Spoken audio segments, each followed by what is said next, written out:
In 1890, for every 100 babies born in the U.S., 20 died before age 5. 8-year-old children worked 12 hours a day in coal mines for pennies. The milk families drank had chalk and formaldehyde in it. And more than 2 people were publicly lynched every week, with families bringing their kids to watch. The Old West Hollywood sold you never existed. These 20 facts prove it. Fact 1. The average American life expectancy in 1890 was about 43 years for white men, and significantly lower for black people and immigrants. That doesn't mean everyone died at 43. It means the extremely high infant mortality rate pulled the average down dramatically. Anyone who survived childhood had a good chance of living into their 60s or 70s. But out of every 100 American children born in 1890, about 15 died before their first birthday. Another 5 died between ages 1 and 5. The death of children was statistically common, so common that families had 5 to 8 kids as a demographic survival strategy, not as a lifestyle choice. That was the cold math of the time.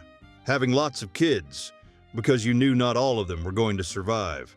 Hollywood never shows children's cemeteries in Western movies.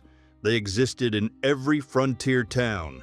Today, infant mortality in the U.S. is around 5 per 1,000 live births. In 1890, it was 150 per 1,000, 30 times higher. That is the real distance between the past and the present, and it's a distance no movie shows you. Fact 2. Adulterated food was normal. Milk had chalk and formaldehyde. In the 1890s, there was no federal food safety law in the United States. None. That meant a company could put whatever it wanted into what it sold as food, and it did. Milk was watered down and thickened with ground chalk or flour to make it look creamier. Butter was mixed with beef tallow. Coffee was stretched with roasted sawdust. Honey was cut with corn syrup and molasses. And meat, the same meat that ended up on the tables of entire families, was treated with formaldehyde to hide the smell of decay. America in the 1890s was eating poison without knowing it. And anyone who did know couldn't do anything because there was no law against it. The Chicago slaughterhouses, which processed the meat that fed the entire country, operated under conditions that writer Upton Sinclair described in his 1906 book, The Jungle. Rats mixed into ground meat, workers falling into processing vats, tubercles cut out and repackaged. The Pure Food and Drug Act wasn't passed until 1906, 16 years later. Until then, every meal was an act of faith. Today you read the label and complain about preservatives. Your great-grandfather in the 1890s drank chalk in his milk and sawdust in his coffee without having the slightest idea. Fact 3. Children worked in coal mines 12 hours a day. The 1890 U.S. Census recorded about 1.5 million children between the ages of 10 and 15 in formal paid jobs in the United States. Not informal, formal, recorded. In the coal mines of Pennsylvania, West Virginia, and Kentucky, children as young as 7 and 8 worked as breaker boys, sitting over coal conveyor belts for 10 to 12 hours a day, separating rocks from coal with their bare hands. The work caused silicosis, a lung disease from breathing in coal dust, permanent hand deformities, and scoliosis. The pay was 50 to 75 cents a day. Adjusted for inflation, about $15 to $22 in today's money, for 12 hours of work by an 8-year-old child. There was no federal law banning child labor. The first major federal limit didn't come until 1938, almost 50 years later. In 1890, the prevailing logic was that poor children working helped their families survive. The same logic, by the way, that justified child labor on the Old West frontier. Hollywood erased that because it's too uncomfortable for the American myth. Fact 4. Lynchings happened often. more than 100 a year. This is probably the most disturbing fact on this list. The 1890s were the peak of lynchings in the United States. The Tuskegee Institute documented 1,111 lynchings between 1890 and 1899, an average of more than 111 a year, or more than 2 a week. 2 a week. The vast majority of the victims were black people, mostly in the South. But there were also lynchings of Mexicans in the Southwest and Italian immigrants in the East. 11 Italians were lynched in New Orleans in 1891, in one of the largest mass lynchings in American history. Lynchings were not secret acts of shame. They were public events, with crowds, photographed, with postcards sold as souvenirs. Families brought children to watch. They were public celebrations of racial power, carried out with the complicity or complete indifference of local authorities. This was happening in the same America that called itself the land of the free. Fact 5. The forgotten pandemic of 1890 killed more than any war. The 1889 influenza pandemic, known as the Russian flu, was one of the deadliest events in 19th century American history and is completely unknown to the general public. In the U.S., it is estimated to have killed between 1.5 and 2 million people, more than any American armed conflict of the 19th century except the Civil War. The pandemic spread across the entire country in weeks, following the railroad routes that had just connected the continent. In larger cities, hospitals overflowed. Morgues couldn't keep up with the pace of burials. Bodies piled up. It was forgotten for 2 reasons. It arrived before communication systems that would have documented its impact on a national scale, and the much more famous 1918 pandemic erased it from collective memory. But it happened, and it killed more people than all the Indian Wars, all the territorial disputes, and all the Old West shootouts combined. People in the 1890s survived all of this by using techniques nobody teaches anymore. I put together 50 of those survival skills in a guide called The Lost Cowboy Code, the real step-by-step of how 19th century Americans stayed alive without hospitals, without supermarkets, and without the government. Link in the first pinned comment. Fact 6. Industrial pollution was worse in the 1890s than it is today.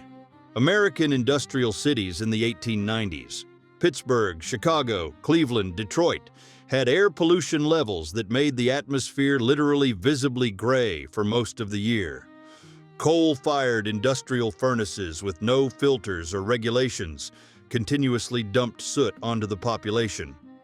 In Pittsburgh, the day could look like the dead of night at 10 in the morning because of the soot. Clothes washed and hung out to dry would be covered in black within hours. Respiratory diseases, chronic bronchitis, pneumonia, asthma, were endemic among the urban working class. Life expectancy for Pittsburgh industrial workers was several years lower than for rural workers of the same era. The city air literally killed people earlier. Industrial environmental regulation didn't arrive until the 1960s and 1970s, 70 years later.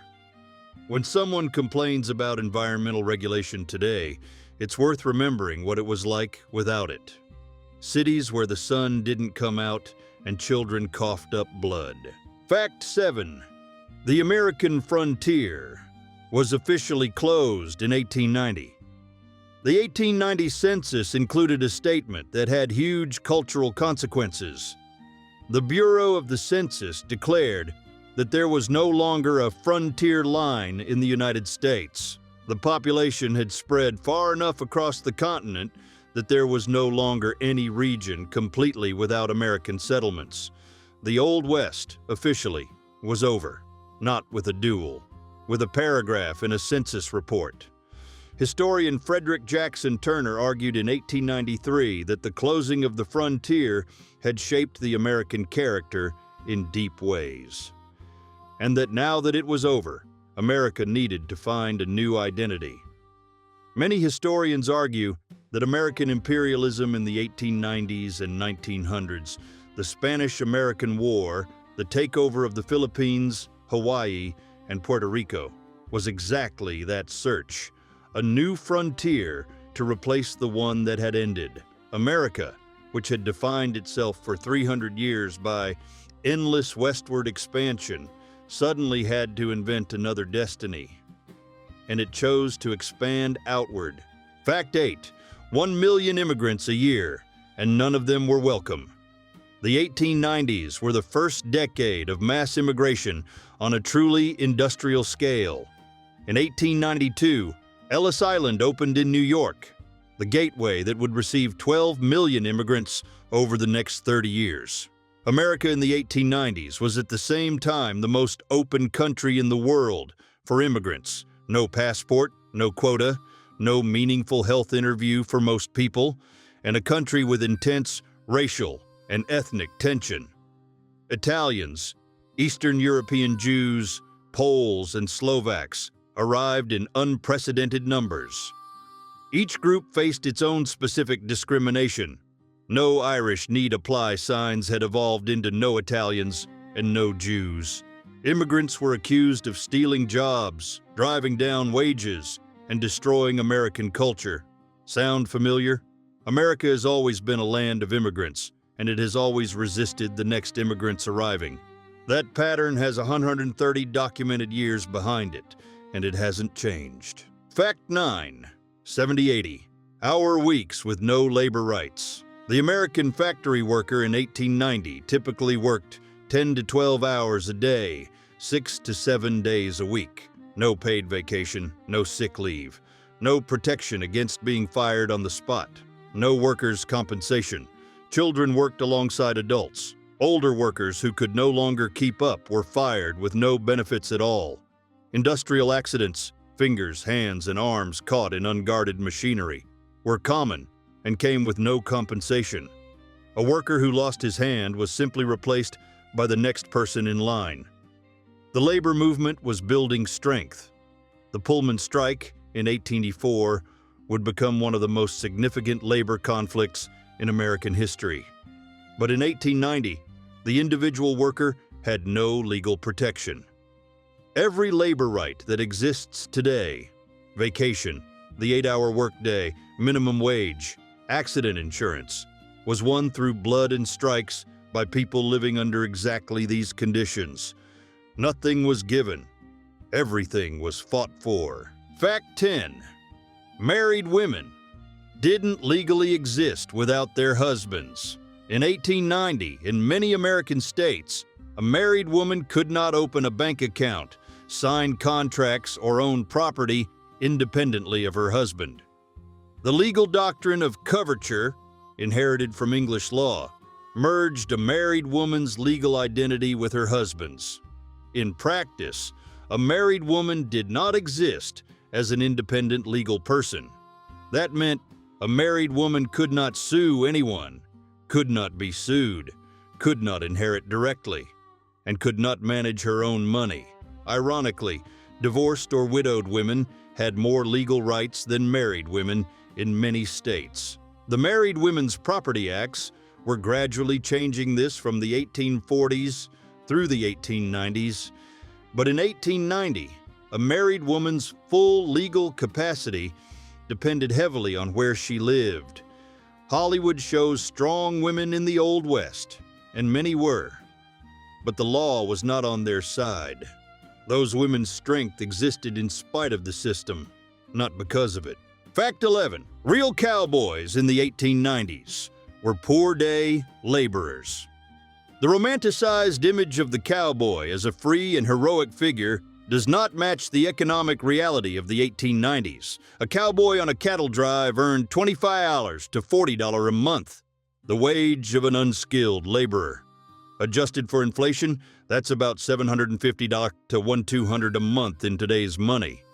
He worked 18 to 20 hours a day during cattle drive season, slept on the ground, ate from the chuck wagon, had no place of his own.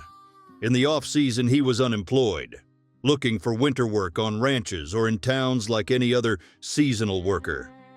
He had no savings, no property, no retirement plan.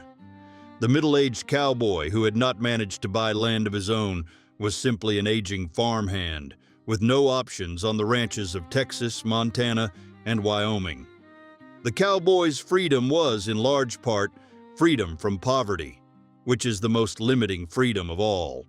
Hollywood turned misery into adventure. Fact 12.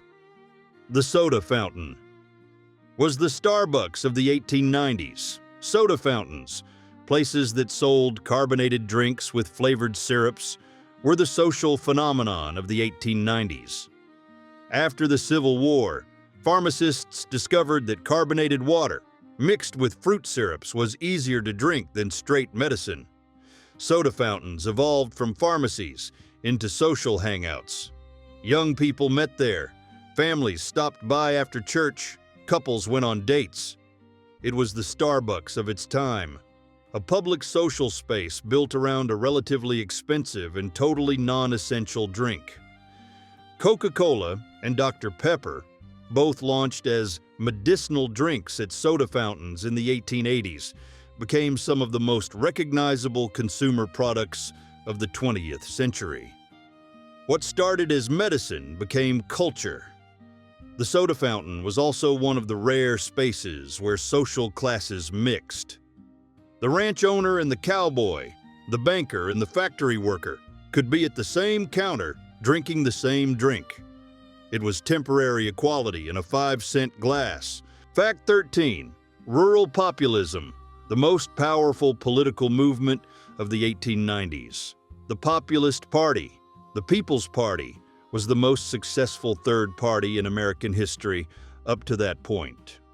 Founded in 1891, it elected governors, senators, and representatives.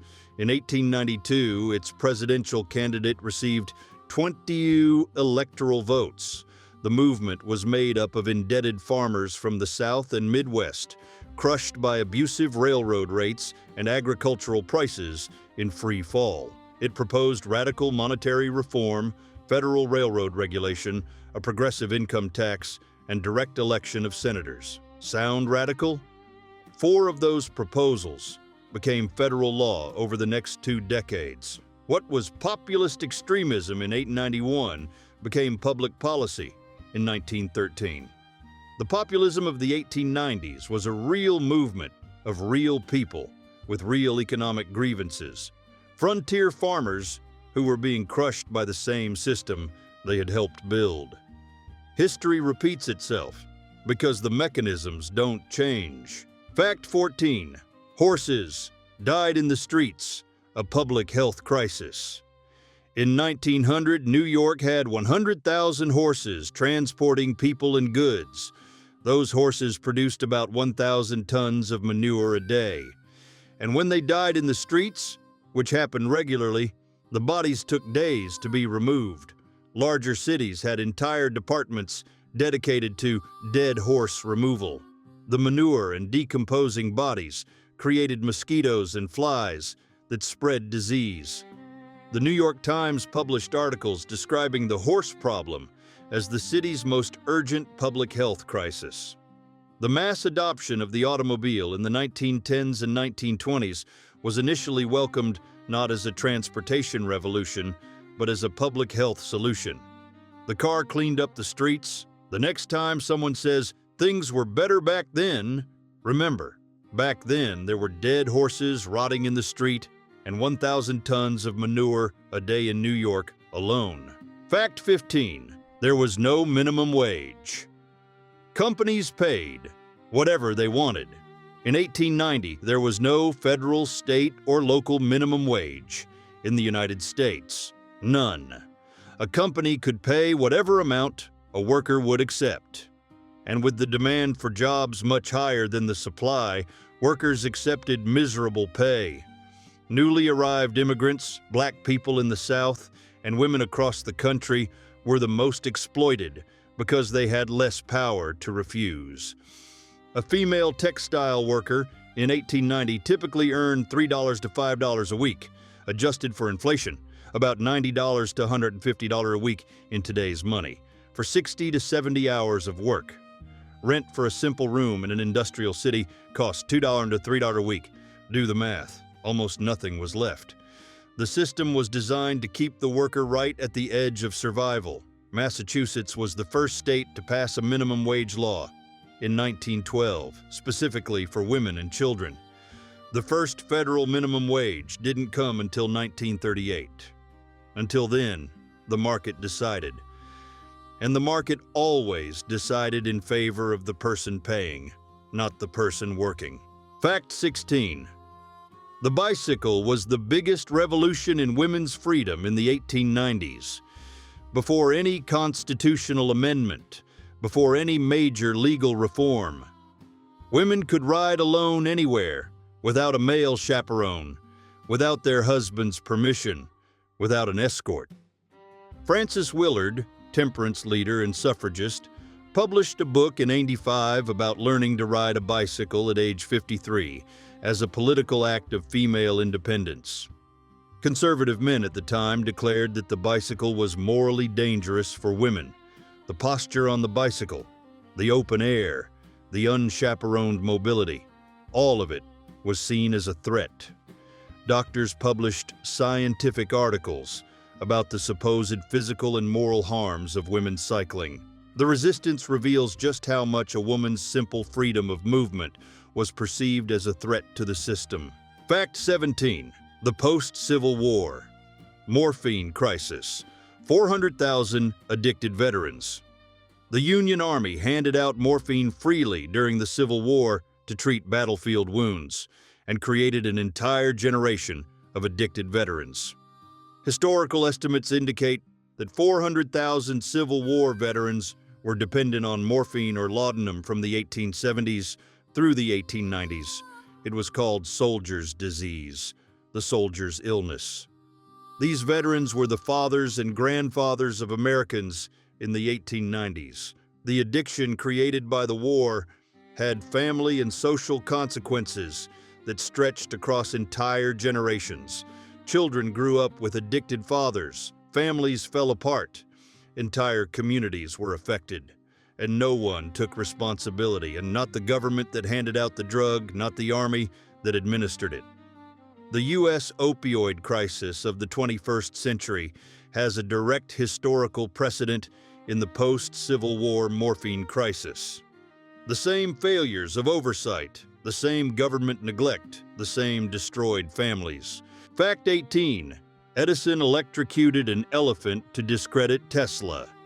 In 1903, Thomas Edison, defending his direct current against the alternating current of Nikola Tesla and George Westinghouse, orchestrated the public electrocution of Topsy, an elephant from the Coney Island Zoo. Edison filmed the electrocution with his own camera and distributed the film widely as propaganda that alternating current was dangerous. But this was not the first time. Edison had spent years publicly electrocuting dogs, cats, cows, and horses to demonstrate the danger of alternating current. He even lobbied for the electric chair to use alternating current, specifically to associate his competitor's product with death. The War of the Currents, DC versus AC, was a billion-dollar conflict, and Edison had no scruples about his methods. He lost anyway. Tesla and Westinghouse's alternating current won out, and it's what powers your home to this day. Edison was a genius, an entrepreneur, and when he needed to be, absolutely ruthless. The 1890s had no regulation for anything, not even corporate cruelty. Fact 19. Yellowstone was almost destroyed by miners in the 1890s. Yellowstone was established as America's first national park in 1882, but its protection was minimal for 2 decades. In the 1880s and 1890s, poachers, miners, and loggers operated inside the park with total impunity because there was no federal law criminalizing illegal activity in national parks. The law didn't exist. It simply didn't exist. The U.S. Army was sent to manage Yellowstone in 1886, precisely because civil law wasn't enough. In 1804, the Lacey Act finally created criminal penalties for illegal activity in the park, passed directly after a poacher was caught killing the park's last bison and was released because there was no legal basis for prosecution.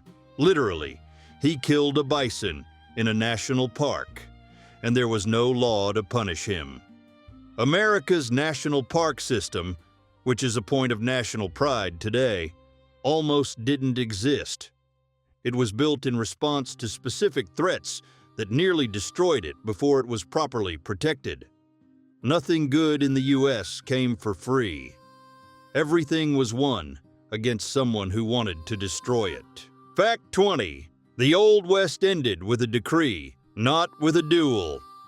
The romantic ending of the Old West that movies prefer, the last duel, the last bullet, the last cattle drive, never happened. The Old West ended gradually, bureaucratically, and with no drama at all. The 1890 census declaring the closing of the frontier. The last major Indian war ending that same year with the Wounded Knee Massacre. Barbed wire fences being built across the Great Plains.